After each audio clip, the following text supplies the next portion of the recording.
대림절을 지나고 있는데요. 예수님이 왜 오셨습니까? 예수님의 이름에 예수님 오신 이유가 들어 있습니다. 예수님 이름 누가 지으셨어요? 우리 이름을 부모님들이 지으신 것처럼 예수님 이름도 하늘 아버지께서 지어주셨습니다. 이름을 지어가지고 천사들을 통해가지고 육신의 부모들에게 전달을 해주셨죠. 뭐라고 말씀하셨습니까?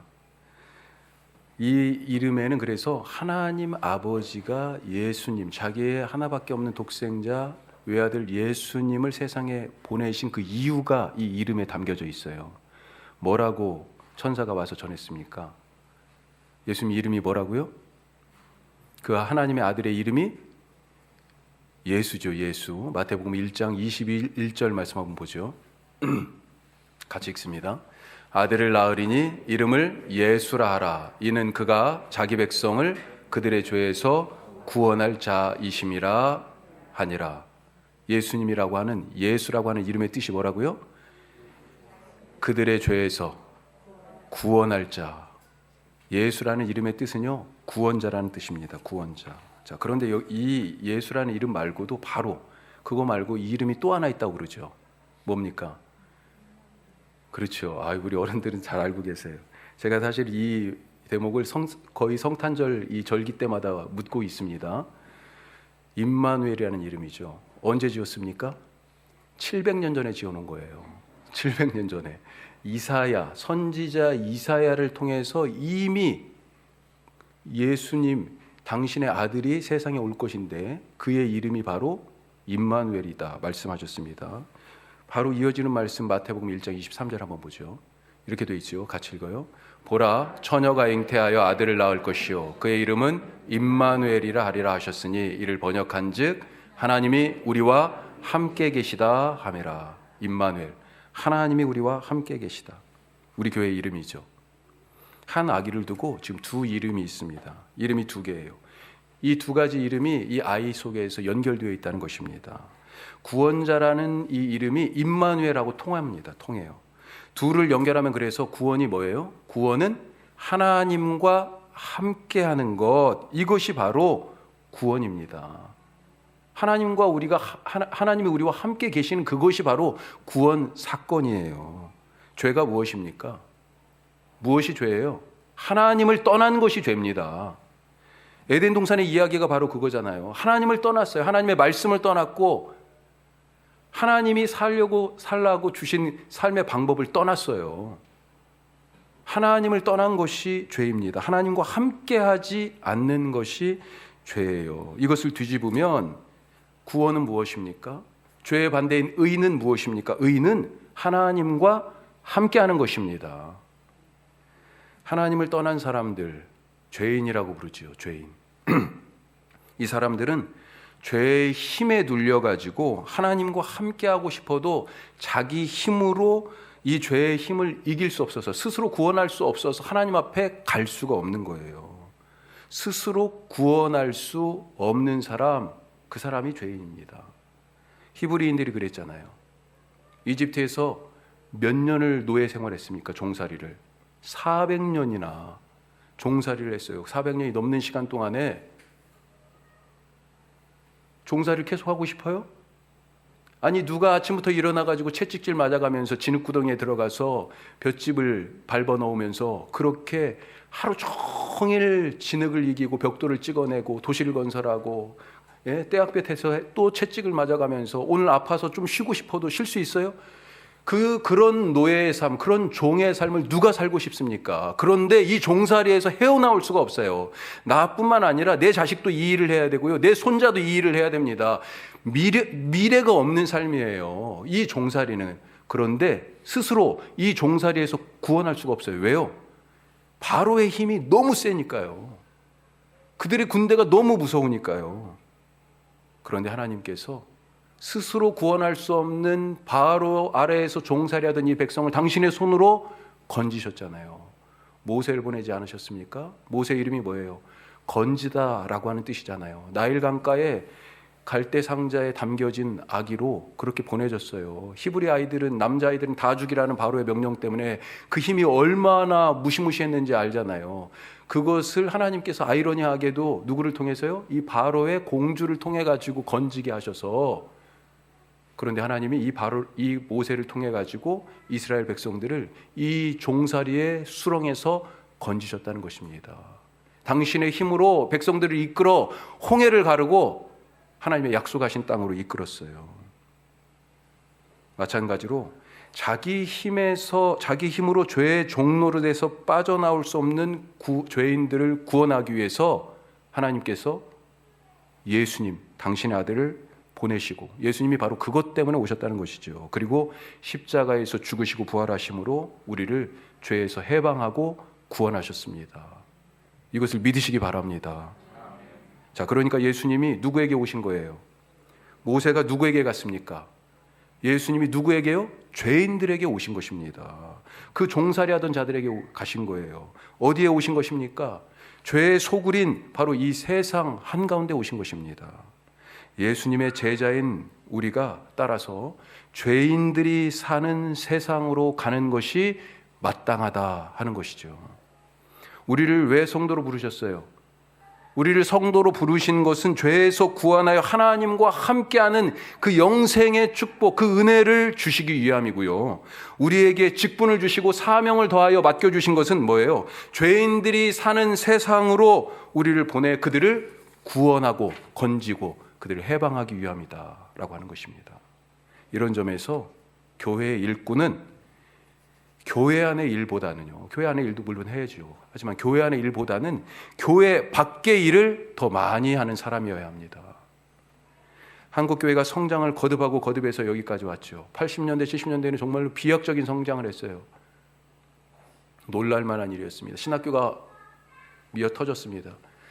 제가 신학대학원에 갈 때, 학부에 입학할 때도 그랬지만 신학대학원에 갈 때 그때 경쟁률이요, 7대1, 8대1 그랬습니다. 근데 지금은요, 이제 신학대학도 미달을 걱정해야 될 때고요. 우리 교단의 신학교가, 우리 교단이 우리나라에서 지금 제일 숫자가 많다고 그래요. 예. 그런데도 불구하고 지금 그런 상황이 됐어요. 포털에 나오는 교회와 관련된 기사들이 하나만 떠도요, 댓글을 읽어보시지 않았습니까? 사람들이 교회, 또 교회야? 또 교회야? 혀를 내두르고 치를 떱니다. 왜 이렇게 되었습니까?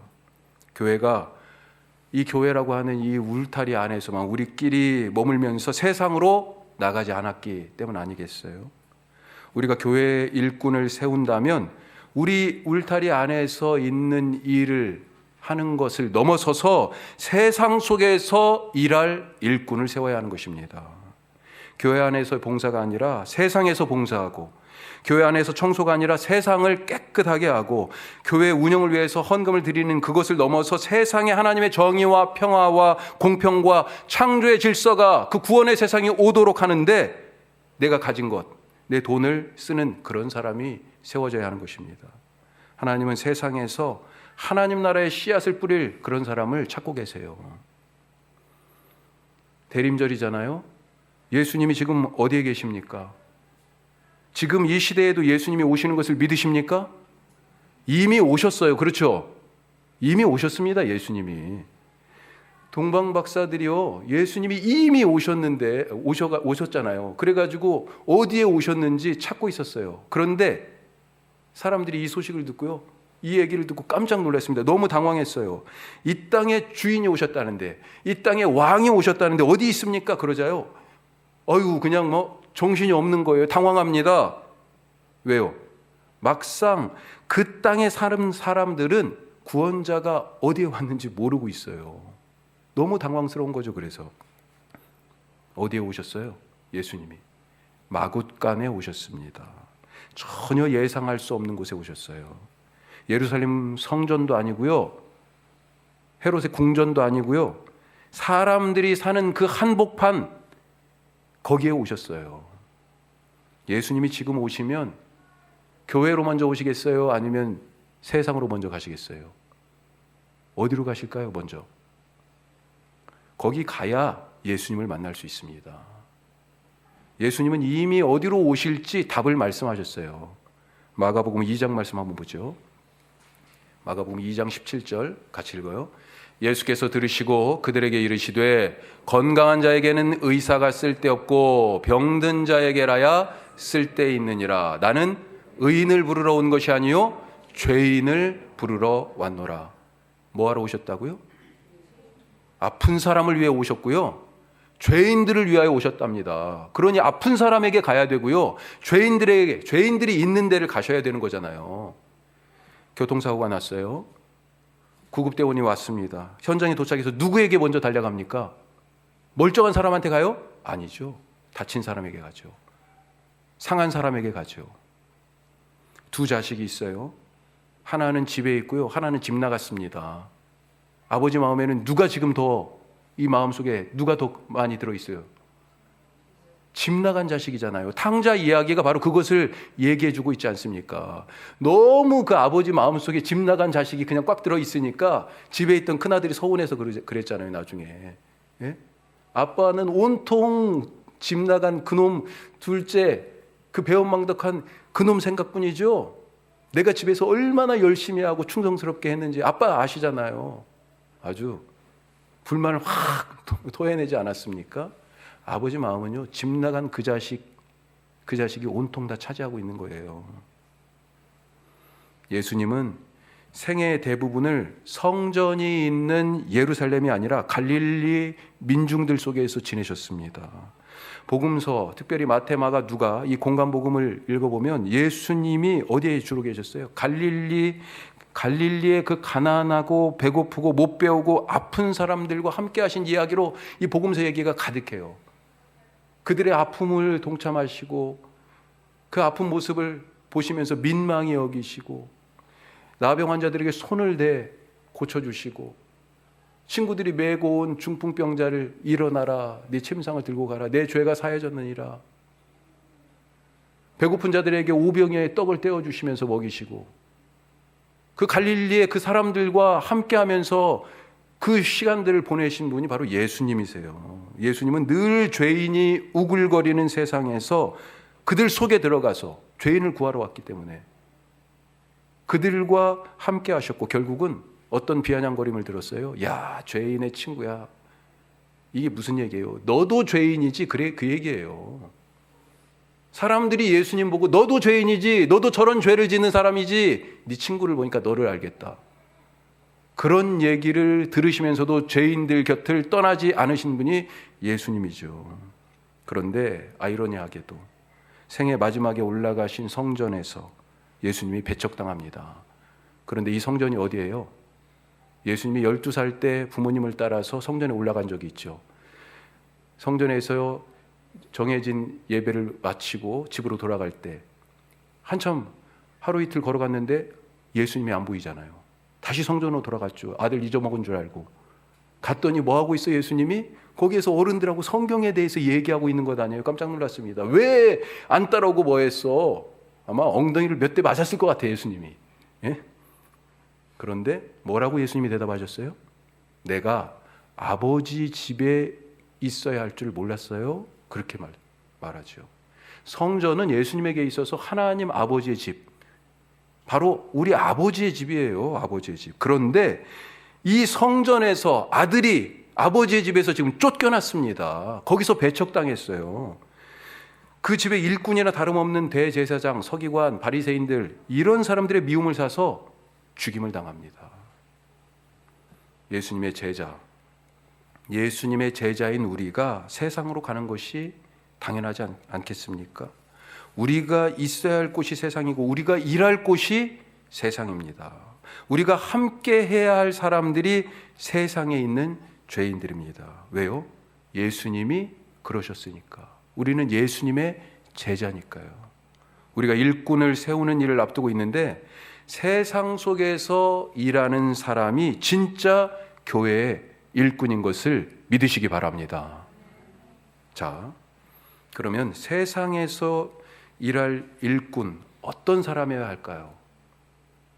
자, 진짜 하나님이 원하시는 세상 가운데 하나님의 뜻을 펼칠 진짜 일꾼은 오늘 말씀 통해서 이제 조금 더 살펴보죠. 자, 첫 번째로 같이 합니다. 자, 첫 번째 같이 읽어요. 하나님의 일을 먼저 생각합니다. 하나님의 일을 먼저 생각하는 사람이에요. 오늘 말씀 바로 앞에 유명한 베드로의 신앙 고백이 나옵니다. 주는 그리스도시요 살아계신 하나님의 아들이십니다. 이 고백이 있어요. 베드로가 이런 고백의 믿음을 가진 것을 보시고 예수님이 드디어 그동안 감추어 듣고 예수님만 지금 간직하고 계셨던 비밀을 알려주세요. 무엇이에요? 십자가의 죽음을 통한 하나님의 온 세상에 대한 구원 계획을 말씀하십니다. 그러자 예수님이 정말 그 계획 좋은 계획이네요. 이게 아니고요. 베드로가 뭐라고 그래요? 깜짝 놀랍니다. 그런 일이 결코 예수님에게 일어나지, 우리에게 절대로 그런 일이 일어나지 않을 것입니다. 아주 그냥 극렬하게 반대하죠.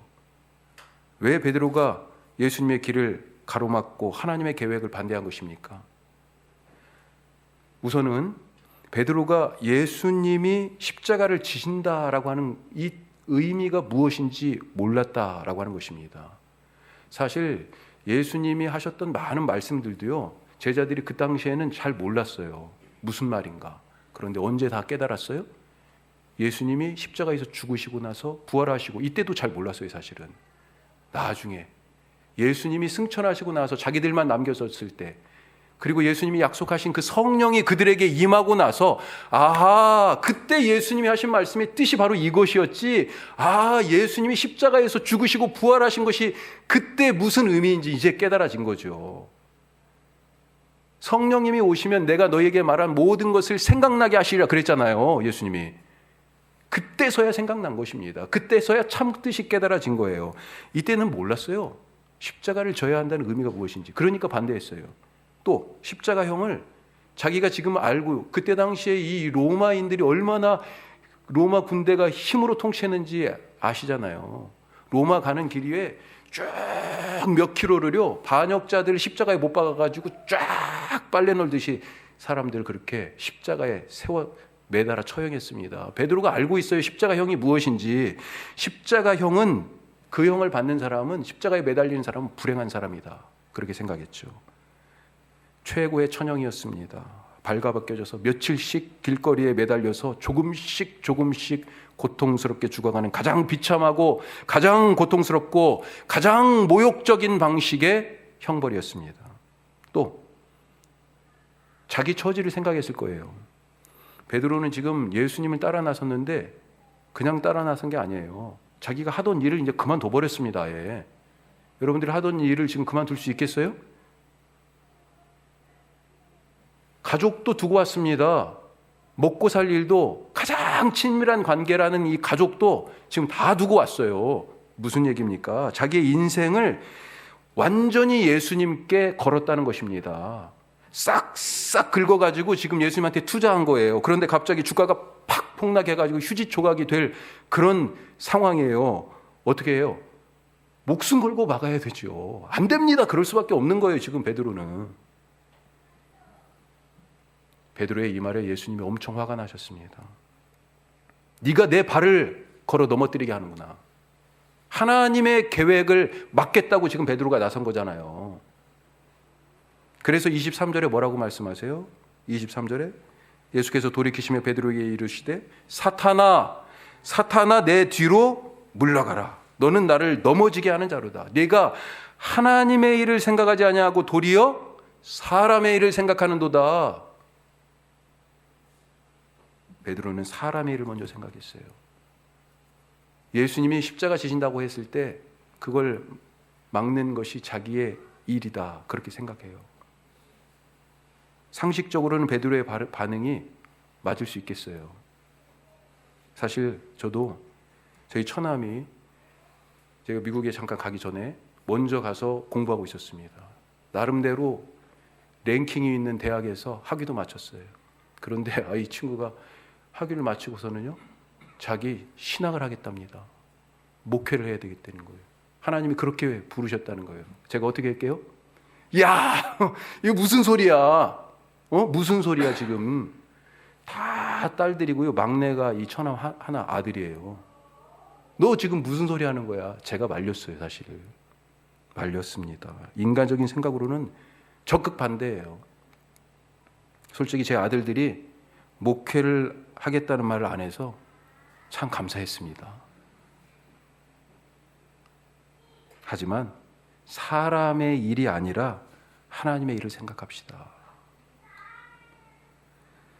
베드로가 지금 얼마나 열심히 해요.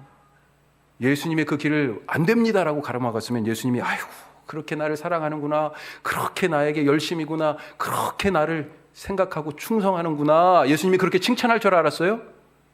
사실 이 베드로의 열심이 어디까지 갔습니까? 나중에 예수님이 붙잡히실 때 베드로가 칼을 뽑았습니다. 칼을 휘둘렀어요. 대제사장의 종의 귀를 잘랐어요. 그런데 그 열심이 하나님의 계획을 가로막고 하나님과 반대로 가는 길일 수도 있다 하는 것. 이 열심이 제대로 사용되기 위해서는요, 사람의 일을 생각하지 않고 먼저 하나님의 일을 생각하는 사람이어야 한다. 하나님을 먼저 생각하시는 분들 되시기를 축복합니다. 자, 두 번째, 세 번째, 네 번째 말씀을 나누기 전에 오늘 말씀을 24절 말씀을 한번 읽어보죠. 여기에 우리가 더 나눌 말씀들이 있어요. 같이 읽습니다. 24절. 이에 예수께서 제자들에게 이르시되 누구든지 나를 따라오려거든 자기를 부인하고 자기 십자가를 지고 나를 따를 것이니라. 자, 세 가지가 있어요. 나를 따라오려거든. 맨 뒤에도요, 나를 따른다 말씀이 나오죠. 또 자기를 부인하고, 또 한 가지는요, 자기 십자가를 지고. 자, 그런 점에서 이 따름에 대해서 한번 생각해 보죠. 오늘 두 번째 말씀 같이 읽어요. 이끌지 않고 따릅니다. 진짜 일꾼은요, 이끄는 사람이 아니고 따르는 사람이에요. 직분자를 우리가 리더라고 보통 부르죠. 저도 그렇게 부르기도 하고요. 그런데 진짜 리더는 팔로워입니다. 팔로워. 따르는 사람이에요. 따르는 사람. 주님은 으뜸이 되려면 꼴찌가 되라고 하십니다. 먼저 되려면 나중 되라고 하세요. 성경에 이런 말씀이 태반입니다. 계속 이렇게 말씀하고 계세요.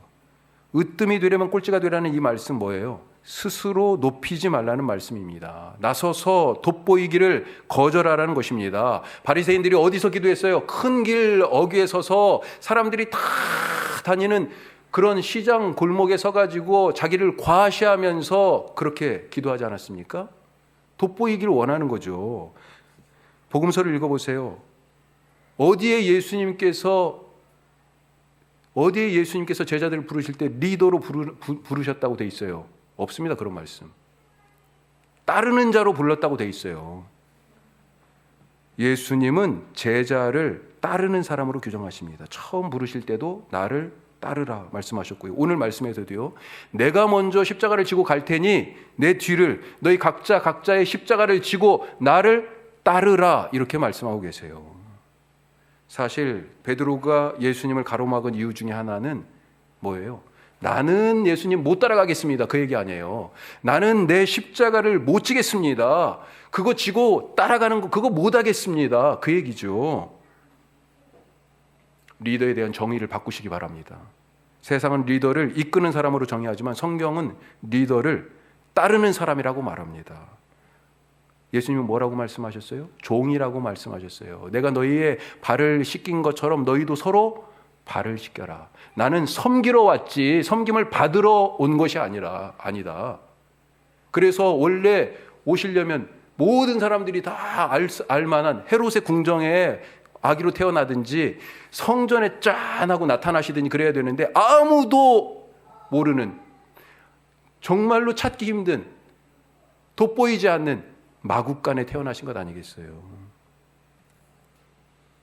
따르는 사람, 스스로 종되기를 자처하는 사람, 그가 진짜 예수님의 제자이고 세상 속에서 일할 하나님의 일꾼입니다.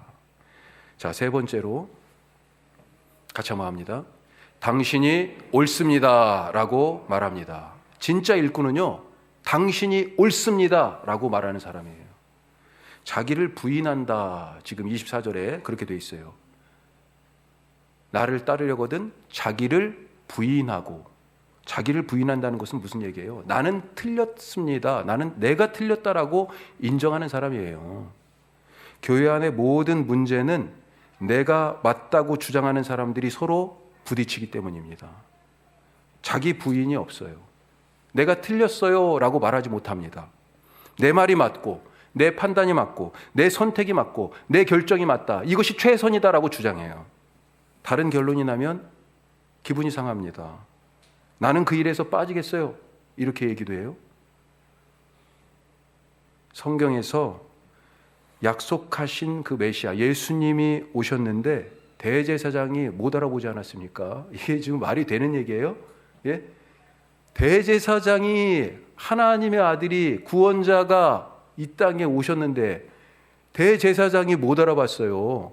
지금 이스라엘 공동체의 신앙의 정점에 누가 있어요? 대제사장이 있잖아요. 그런데 대제사장이 예수님을 못 알아봤어요.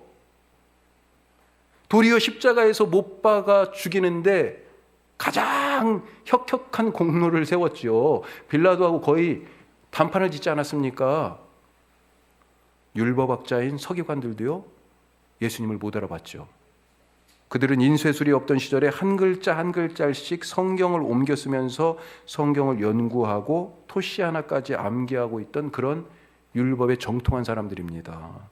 왜 이들은 자기들이 매일같이 쓰던 그 예언의 말씀의 주인공이 오셨는데도 못 알아봤을까요? 내 지식이 틀렸다라고 하는 것을 인정할 수 없었기 때문에 그렇습니다. 하나님 바라기라고 자처하며 자칭 경건한 사람, 다른 사람들도 그들이 경건한 줄 알았죠. 이 바리새인들, 왜 메시아 예수님과 논쟁하고 사사건건 예수님께 시비 걸며 예수님을 정죄했습니까? 자기들이 맞고 예수님이 틀렸다고 그런 거잖아요. 이들 모두가 다 내가 옳다, 내가 옳다, 자기가 옳다고 말합니다. 내가 틀렸다고 말하지 않아요.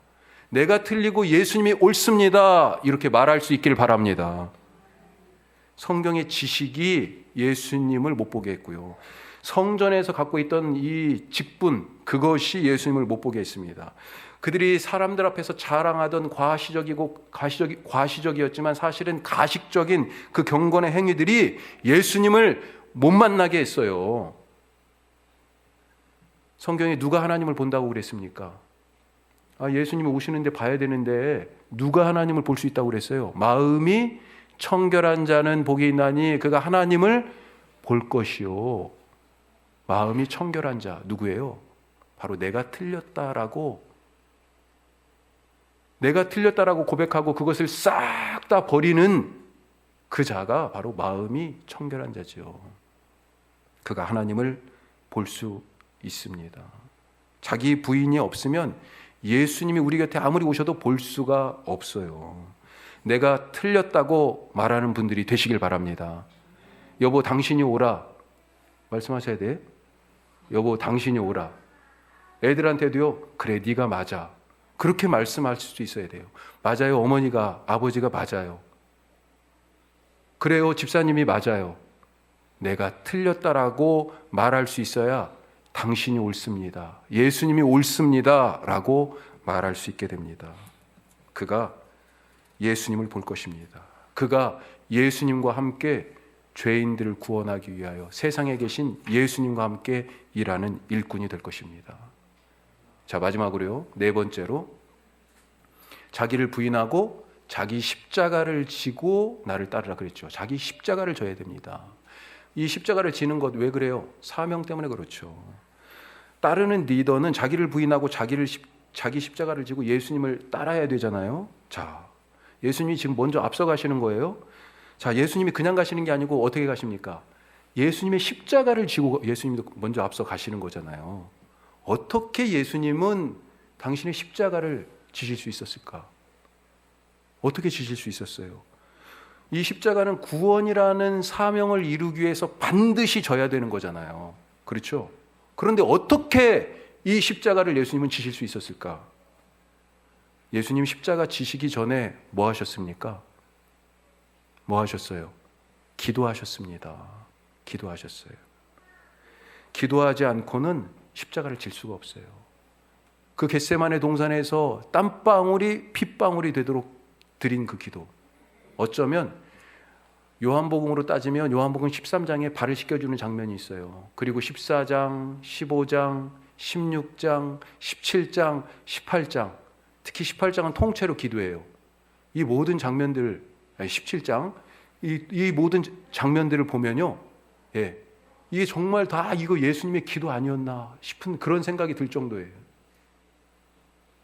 얼마나 십자가를 지기 전에 간절했습니까? 기도하지 않고 십자가 못 지는 거예요. 내가 지겠다고 결심해서 십자가 질 수 있는 게 아닙니다. 다른 사람들도 저 집사님도 저분도 지네? 다른 사람들도 다 지니까 나도 할 수 있겠다 해서 되는 게 아닙니다. 십자가는 기도하지 않으면 질 수가 없어요. 내 목숨을 건 일 아니겠습니까? 행동하기 전에 기도하시기 바랍니다. 사명을 위해서 기도하실 수 있기를 바랍니다. 세상 속에 우리를 보내셨는데 거기에 가서 일하기 전에 기도하시기 바랍니다. 내게 맡겨주신 그 십자가를 지기 위해서 예수님 따라가야 되는데 예수님처럼 기도해야 내 십자가를 지고 주님을 따를 수 있습니다. 그 사람이 교회의 일꾼을 넘어서 하나님 나라 복음을 위해서 세상에서 일하는 주님의 일꾼입니다.